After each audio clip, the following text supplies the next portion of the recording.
All one really has to do is look at the historiography of the white race. And for those that don't know, that's just history and pictures and film. You can easily see who has the savage tendencies.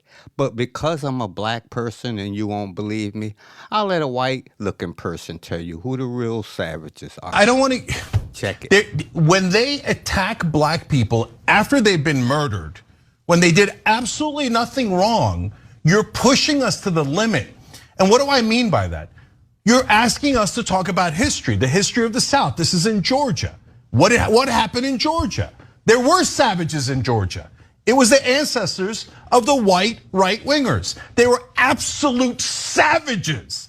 They murdered people, they lynched people, they raped people, they enslaved people. They took babies from their mothers and sold them as property. You want to talk about savages?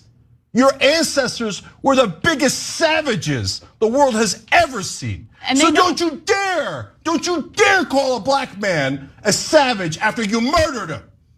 Don't you dare do that. I'm so sick of African Americans being called violent when the world's worst violence was done to them, not by them, to them, not by them. For God's sake, you want to do racist stereotypes? If it fit anywhere, and it doesn't, but if it fit anywhere, it would certainly fit white right-wingers in the South, who has hundreds of years of history of being savages. Savages. They snatched babies, and they sold them as property, and they raped their mothers. Savages. That's what they were. You want to talk about stereotypes? Screw all of you who still defend that Confederacy. That monstrosity. Anyone who defends that is a barbaric savage. That's why they don't want to teach American history in public schools. That's why there's been a strong orchestrated effort to prevent the teaching of anything that you just mentioned right now.